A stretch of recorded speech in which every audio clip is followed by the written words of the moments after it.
Assalamu alaikum everyone. Welcome back to my YouTube channel. Here is Madhiya Chemist with a new interesting and exciting video. Students आज हम first year chemistry का chapter number 6 ही continue करेंगे। आज जो topic हम study करेंगे that is very very important. जी टॉपिक है VSEPR theory. VSEPR means valence shell electron pair repulsion theory. देखेंगे कि जो वैलेंस शेल में इलेक्ट्रॉन्स हैं उनका क्या रोल है जब हम एक मॉलिक्यूल की ज्योमेट्री को डिस्कस करते हैं। तो आज हम वेस्पर थ्योरी की बेसिक एजम्पशन देखेंगे और कुछ पोस्टुलेट स्टडी करेंगे कि वेस्पर थ्योरी क्या कहती है। तो जी स्टूडेंट्स सबसे पहले तो हम बात करते हैं इंट्रोडक्शन की। दो साइंटिस्ट थे सिडविक एंड पोल। 1940 में इन्होंने सोचा, पॉइंट आउट किया कि जो मॉलिक्यूल्स की शेप है, हम देख रहे हैं कोई मॉलिक्यूल जी लीनियर है, कोई मॉलिक्यूल ट्रायंगुलर है, किसी मॉलिक्यूल को देख रहे हैं तो वो जी टेट्राहेड्रल है। ये जो डिफरेंट शेप्स हैं मॉलिक्यूल्स की, ये आखिर कैसे पता चलती हैं? कौन डिसाइड करता है कि मॉलिक्यूल की क्या शेप होगी? तो साइंटिस्ट ने ये कहा कि जो सेंट्रल एटम का आउटर ऑर्बिट है, जो आउटर मोस्ट शेल में इलेक्ट्रॉन्स होते हैं, जो वैलेंस इलेक्ट्रॉन्स होते हैं, वो डिसाइड करते हैं कि मॉलिक्यूल्स की शेप क्या होगी। तो जी निलहोम और गिल्स्पी ने वेस्पर थ्योरी डेवलप की और इन दोनों साइंटिस्ट ने फिर एक्सप्लेन किया। किसको एक्सप्लेन किया? मॉलिक्यूल्स की शेप्स को। किन एलिमेंट्स को डिस्कस किया इन दोनों साइंटिस्ट ने? नॉन ट्रांजिशन, मतलब ट्रांजिशन एलिमेंट्स की बात नहीं की, जो दूसरे नॉर्मल एलिमेंट्स थे, मतलब SP ब्लॉक के एलिमेंट्स थे, उनको डिस्कस किया, उनकी ज्योमेट्री को, उनकी शेप को डिस्कस किया। अब हम देख लेते हैं बेसिक एजम्पशन। ये भी इम्पॉर्टेंट शॉर्ट क्वेश्चन है, अक्सर 2 मार्क्स में पूछा जाता है कि जी वेस्पर थ्योरी की बेसिक एजम्पशन बताएं। तो एजम्पशन ये है, हम ये कहते हैं कि एक सेंट्रल एटम के अराउंड जो इलेक्ट्रॉन पेयर्स होते हैं, valence electron pairs, central atom, ठीक है, सपोज हमारे पास बोरोन है, हमें पता है बोरोन ग्रुप नंबर 3 में होता है, मतलब बोरोन के पास 3 वैलेंस इलेक्ट्रॉन्स हैं। 3 वैलेंस इलेक्ट्रॉन्स है, मतलब आउटर मोस्ट। हमेशा याद रखिएगा, जब भी बॉन्डिंग होगी, जब भी एक एटम बॉन्ड बनाता है तो उसके वैलेंस इलेक्ट्रॉन्स इन्वॉल्व होते हैं बॉन्डिंग में। तो ये कहा गया कि सेंट्रल एटम के जो वैलेंस इलेक्ट्रॉन पेयर्स हैं, वैलेंस इलेक्ट्रॉन्स भी 2 तरह के होते हैं, लोन पेयर्स और बॉन्ड पेयर्स। वो सारे के सारे इलेक्ट्रॉन्स अरेंज होते हैं एट मैक्सिमम डिस्टेंस। मतलब अब बोरोन के पास ये 3 इलेक्ट्रॉन्स हैं आउटर मोस्ट शेल में, तो ये नहीं होगा कि ये तीनों साथ साथ होंगे, नो। ये 3 इलेक्ट्रॉन्स कोशिश करेंगे कि जितना मैक्सिमम डिस्टेंस ये अटेन कर सकें वो करेंगे। तो देखिए 3 अगर इलेक्ट्रॉन्स हैं वैलेंस शेल में तो मैक्सिमम डिस्टेंस क्या होगा? वो तीनों ट्रायंगुलर पोजीशन पे एक दूसरे को अरेंज करें। तो ये सारे वैलेंस इलेक्ट्रॉन्स मैक्सिमम डिस्टेंस पे अरेंज हो जाते हैं। क्यों? ताकि कम से कम रिपल्जन हो। इलेक्ट्रॉन करीब होंगे, रिपल्जन तो होगी। तो जितने इलेक्ट्रॉन्स, वैलेंस इलेक्ट्रॉन्स एक दूसरे से दूर होंगे, उतनी रिपल्शन कम होगी। तो ये बेसिक एजम्पशन है कि सेंट्रल एटम के वैलेंस इलेक्ट्रॉन्स खुद को अरेंज करते हैं एट मैक्सिमम डिस्टेंस ताकि रिपल्शन को मिनिमाइज़ किया जा सके। अब आते हैं पोस्टुलेट्स की तरफ। तो स्टूडेंट सबसे पहला पोस्टुलेट ये है कि एक मॉलिक्यूल की ज्योमेट्री को सिर्फ बॉन्ड पेयर्स नहीं, लोन पेयर्स भी डिसाइड करते हैं कि एक मॉलिक्यूल की ज्योमेट्री क्या होगी। Both the lone pairs as well as bond pairs participate in determining the geometry of molecules. आसान लफ्ज़ों में, एक एलिमेंट के जो वैलेंस इलेक्ट्रॉन्स होते हैं, वो वैलेंस इलेक्ट्रॉन्स डिसाइड करते हैं कि वो, अब ये देखिए ना, एक एलिमेंट है ऑक्सीजन, इसके वैलेंस इलेक्ट्रॉन्स डिसाइड करेंगे कि इसकी ज्योमेट्री क्या होगी, मतलब इसके वैलेंस इलेक्ट्रॉन्स पार्टिसिपेट करेंगे प्रॉपर। अब वैलेंस इलेक्ट्रॉन्स 2 तरह के हैं, लोन पेयर्स भी होते हैं और बॉन्ड पेयर ऑफ इलेक्ट्रॉन्स होते हैं। लोन पेयर स्टूडेंट्स वो इलेक्ट्रॉन्स होते हैं जो बॉन्डिंग में पार्टिसिपेट नहीं करते, आपको ये इलेक्ट्रॉन पेयर नज़र आ रहा होगा, एक ही इलेक्ट्रॉन पेयर, ये 2 इलेक्ट्रॉन पेयर बॉन्डिंग में पार्टिसिपेट नहीं कर रहे। जब वाटर बन रहा है आपको नज़र आ रहा है वाटर ने 2 हाइड्रोजन के साथ बॉन्ड बनाए हैं, 2 वाटर के ऊपर लोन पेयर प्रेजेंट है। पेयर क्यों कह रही हूँ, क्योंकि देखिए 2 इलेक्ट्रॉन्स का तो एक पेयर हो गया ना। तो ये जो 2 हैं ये इलेक्ट्रॉन पेयर्स जो बॉन्डिंग में पार्टिसिपेट नहीं करे तो ये होते हैं लोन पेयर्स। और बॉन्ड पेयर्स क्या होते हैं, वो इलेक्ट्रॉन्स जो बॉन्डिंग में पार्टिसिपेट करते हैं, जो दूसरे एटम के साथ शेयर होके एक पूरा बॉन्ड बना रहे होते हैं, तो वो होते हैं bond pair of electrons. Oxygen आपको पता है स्टूडेंट्स ग्रुप नंबर 6 में होता है, मतलब आउटर मोस्ट शेल में कितने इलेक्ट्रॉन्स हुए, 6 इलेक्ट्रॉन्स हैं। तो ये देखिए ना 1 2 ये हो गए, बाकी कितने बचे अब ऑक्सीजन 6 इसके पास वैलेंस इलेक्ट्रॉन्स हैं। हमें पता है कि ऑक्सीजन को 2 इलेक्ट्रॉन्स चाहिए अपना वैलेंस शेल कंप्लीट करने के लिए। इसका मतलब है कि ये अपने 2 ही इलेक्ट्रॉन्स शेयर करेगा, एक हाइड्रोजन के साथ शेयर किया, दूसरा दूसरे हाइड्रोजन के साथ शेयर किया, तो देखिए ये तो हो गए 4। बाकी जो इसके पास 2 इसने शेयर किए थे, बाकी इसके पास कितने थे, 4, वो प्रेजेंट है 2 लोन पेयर्स की शक्ल में।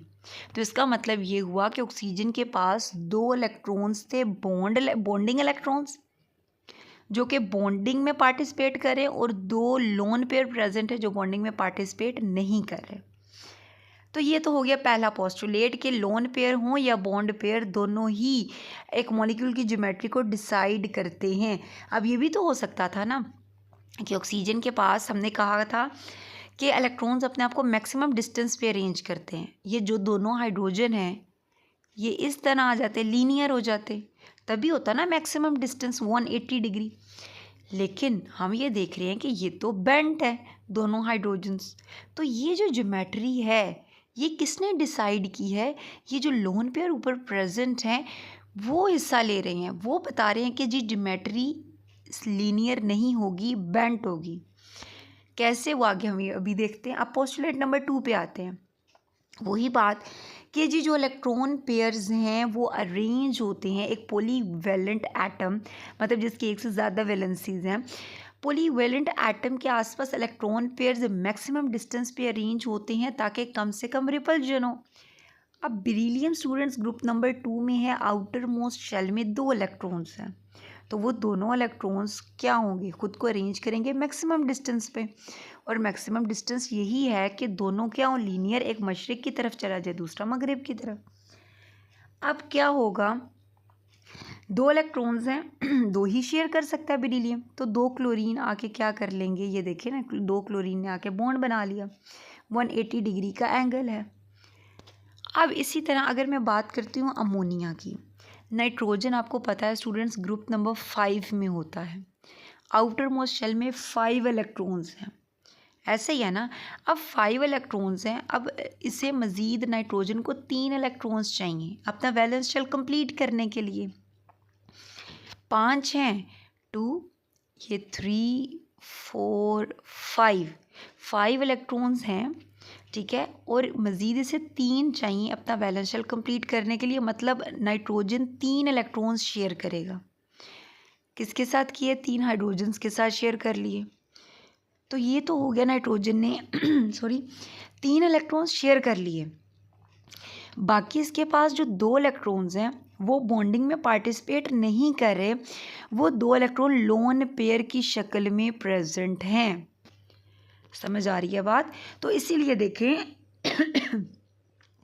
अगर हम देखें तो यहाँ पे अब इलेक्ट्रॉन्स ने खुद को क्या किया हुआ है, मैक्सिमम डिस्टेंस पे अरेंज किया हुआ है।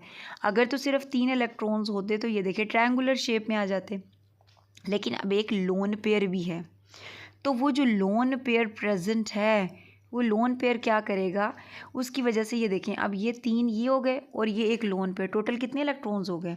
अगर मैं दोबारा से ड्रॉ करूं तो ये नाइट्रोजन है, टोटल 5 इलेक्ट्रॉन्स है ना, 1 2 3, ये 3 तो हो गए जो कि आगे बॉन्डिंग में हिस्सा ले रहे हैं, और ये एक हो गया लोन पेयर, ये आ गया लोन पेयर। तो इस तरह अब नाइट्रोजन के आसपास या हम बेरिलियम की बात करें, कोई भी एटम की बात करें, तो वैलेंस इलेक्ट्रॉन पेयर्स इस तरह अरेंज होते हैं, मैक्सिमम डिस्टेंस पे अरेंज होते हैं ताकि रिपल्जन कम से कम हो। और फिर हम देख रहे हैं कि अगर ये 3 बॉन्ड बना रहा है नाइट्रोजन, तो इसकी ज्योमेट्री तो क्या हो सकती थी, ट्रायंगुलर हो सकती थी ना। 3 है, तीनों कोनों में अगर हम बात करें तो ट्रायंगुलर ज्योमेट्री हो सकती थी। लेकिन हमने देखा कि इसकी ज्योमेट्री ट्रायंगुलर तो नहीं है। बॉन्ड तो इसने 3 ही बनाए, लेकिन ज्योमेट्री क्या है, ट्राइगोनल पिरामिडल है। ऐसा क्यों है? ऐसा इसलिए क्योंकि इसके पास एक लोन पेयर है। वो लोन पेयर डिसाइड कर रहा है इसकी ज्योमेट्री को।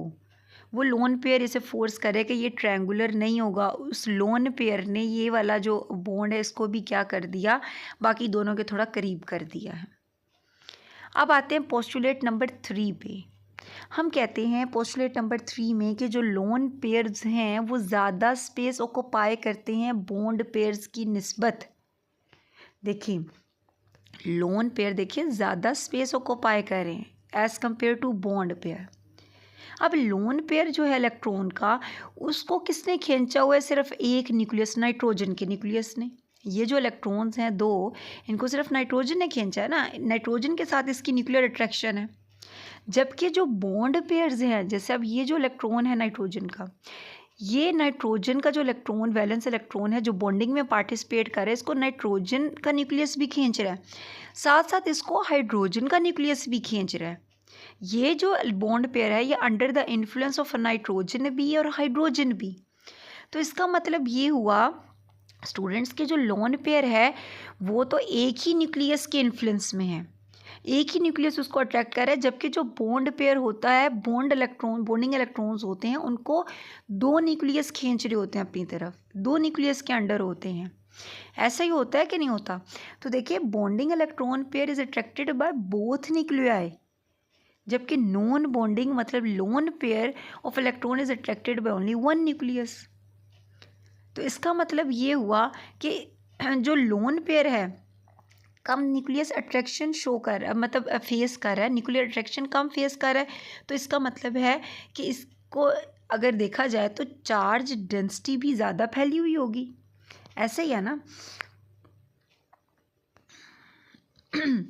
It's electronic charge is spread out more in space, जिसकी वजह से ये क्या करेगा, ज़्यादा रिपल्सिव फोर्सेस एक्सर्ट करेगा बॉन्डिंग इलेक्ट्रॉन पेयर्स पे, और बॉन्ड पेयर्स को क्या कर देगा, कंप्रेस कर देगा। देखें लोन पेयर एक न्यूक्लियस के इन्फ्लुएंस में है, एक न्यूक्लियस इसको अट्रैक्ट कर रहा है, मतलब लेस न्यूक्लियर अट्रैक्शन है। अब यहाँ पे बॉन्ड पेयर को 2 न्यूक्लियस खींच रहे हैं, दोनों ने जकड़ा हुआ है, तो जाहिर सी बात है इलेक्ट्रॉनिक डेंसिटी इन 2 न्यूक्लियस के दरमियान है। लेकिन अगर लोन पेयर की बात करें, इसको एक न्यूक्लियस ने अट्रैक्ट किया हुआ है, तो इलेक्ट्रॉन डेंसिटी इसकी ज़्यादा फैली हुई है। जब इलेक्ट्रॉन डेंसिटी ज़्यादा स्प्रेड आउट है, तो ये इलेक्ट्रॉन डेंसिटी, चार्ज डेंसिटी ज़्यादा फैली हुई होने की वजह से ये क्या करता है, ये जो बॉन्ड पेयर्स हैं, बॉन्डिंग इलेक्ट्रॉन्स हैं, उनको क्या करेगा, उनको रिपेल करेगा।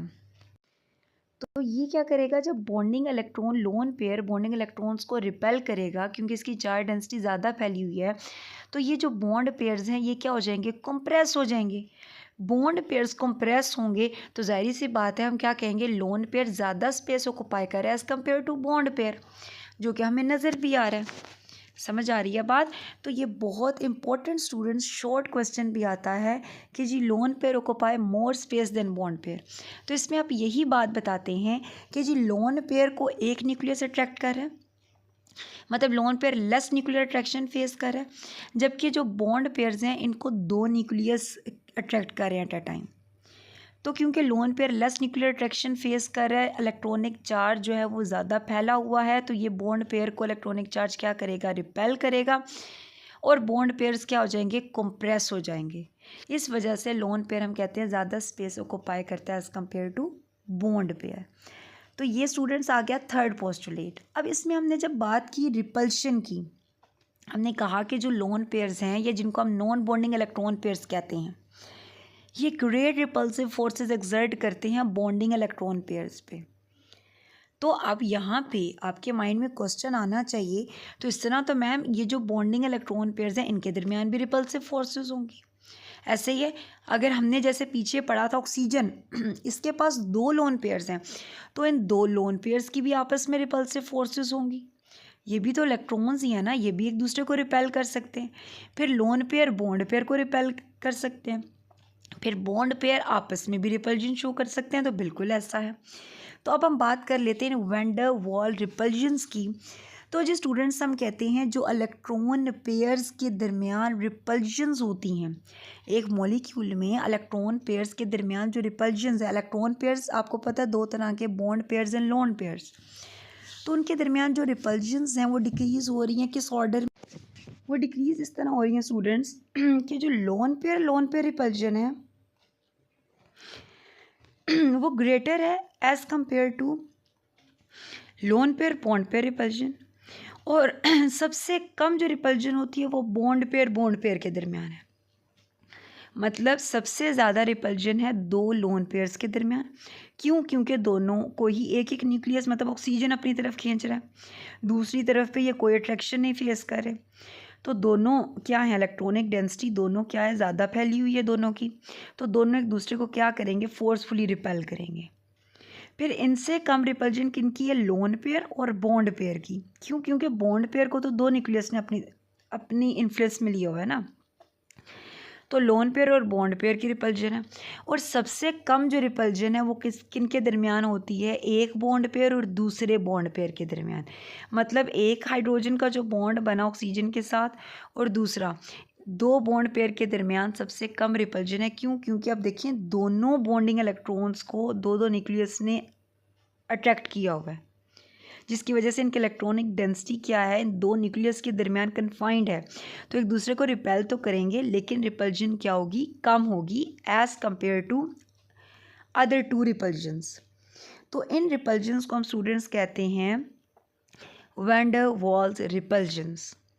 ये तो हो गया अब हमारा पोस्टुलेट नंबर 3। अब हम आते हैं पोस्टुलेट नंबर 4 जो कि लास्ट पोस्टुलेट है। हम कहते हैं कि जी अगर हम लेते हैं डबल बॉन्ड की बात करें या हम ट्रिपल बॉन्ड की बात करें, तो यकीनन अब डबल बॉन्ड कैसे बनता है, आपको पता है कि दो एटम्स के दरमियान अगर तो दो इलेक्ट्रॉन दोनों एक एक इलेक्ट्रॉन शेयर कर रहे हैं तो एक बॉन्ड बन जाएगा। अगर दो दो इलेक्ट्रॉन शेयर हो रहे हैं तो डबल बॉन्ड बन जाएगा। तो इलेक्ट्रॉनिक डेंसिटी क्या हुई, डबल बॉन्ड की सिंगल बॉन्ड की निस्बत ज़्यादा हुई। अगर तीन तीन इलेक्ट्रॉन शेयर कर रहे हैं दोनों एटम्स तो ट्रिपल बॉन्ड बनेगा, तो इलेक्ट्रॉनिक चार्ज डेंसिटी मज़ीद ज़्यादा हुई। ठीक है, हम कहते हैं कि अब देखिए सिंगल बॉन्ड की निस्बत जो डबल और ट्रिपल बॉन्ड है ज़्यादा स्पेस ऑक्युपाई करें देन सिंगल बॉन्ड। लेकिन होता क्या है कि जब हम एक मॉलिक्यूल की ज्योमेट्री को डिटरमिन करते हैं तो ये डबल और सिंगल ट्रिपल बॉन्ड भी बिहेव करता है like a single electron pair. ये इंटरेस्टिंग पॉइंट है कि जब एक मॉलिक्यूल की ज्योमेट्री को डिस्कस किया जाता है स्टूडेंट्स, तो डबल और ट्रिपल बॉन्ड भी बिहेव करते हैं लाइक अ सिंगल बॉन्ड। क्यों? क्योंकि देखें डबल और ट्रिपल बॉन्ड का भी रीजन तो वही है ना, they have this occupy the same region between two nuclei. जैसे सिंगल बॉन्ड है कैसे बना, दो एटम के दरमियान जो इलेक्ट्रॉन्स हैं दोनों ने अपना अपना इलेक्ट्रॉन शेयर किया, सिंगल बॉन्ड बन गया। अब डबल बॉन्ड कैसे बना, दोनों एटम्स ने अपने दो दो इलेक्ट्रॉन्स शेयर कर लिए। तो रीजन तो सेम है ना, जो ऑक्युपाई जो दोनों हम कह रहे हैं कि they tend to occupy the same region. दो न्यूक्लियाई के दरमियान जो इलेक्ट्रॉन पेयर्स हैं उनका रीजन तो सेम है। तो हम ये कह रहे हैं कि डबल बॉन्ड हो या ट्रिपल बॉन्ड हो, जब हम एक मॉलिक्यूल की ज्योमेट्री को डिस्कस करते हैं तो एक मॉलिक्यूल की ज्योमेट्री को डिटरमिन करते हैं तो डबल और ट्रिपल बॉन्ड भी बिहेव करता है लाइक अ सिंगल बॉन्ड। जैसे कि स्टूडेंट बोरोन है ग्रुप नंबर 3 में, आउटर मोस्ट शेल में होते हैं 3 इलेक्ट्रॉन्स 1 2 3। मज़ीद ये क्या कर सकता है, 3 एटम्स के साथ मज़ीद ये क्या करेगा, बॉन्ड बना लेगा। 3 फ्लोरीन के साथ इसने बना लिया तो ये क्या हो गया जी, BF3 बन गया। अब हमें पता है कि तीनों बोरोन के जो इलेक्ट्रॉन्स हैं ये अपने आप को अरेंज करेंगे मैक्सिमम डिस्टेंस पे। क्यों? क्योंकि ताकि रिपल्जन कम से कम हो। तो इनका मैक्सिमम डिस्टेंस क्या होगा, ये ट्रायंगुलर ऐसे ही होगा ना, मैक्सिमम डिस्टेंस ट्रायंगुलर शेप में। अब इसी तरह की एग्जांपल ले ली हमने SO3 की। सल्फ़र है जी ग्रुप नंबर 6 में, आउटर मोस्ट शेल में 6 इलेक्ट्रॉन्स हैं। ठीक है, अब आउटर मोस्ट शेल में सल्फर के हैं 6 इलेक्ट्रॉन्स, लेकिन ये बॉन्ड किसके साथ बना रहा है? 3 ऑक्सीजन के साथ। और आपको पता है कि ऑक्सीजन भी ग्रुप 6 में है। ऑक्सीजन के भी आउटर मोस्ट शेल में 6 इलेक्ट्रॉन्स होते हैं, और ऑक्सीजन को क्या करने, अपने जो इलेक्ट्रॉन्स पूरे करने हैं, कितने?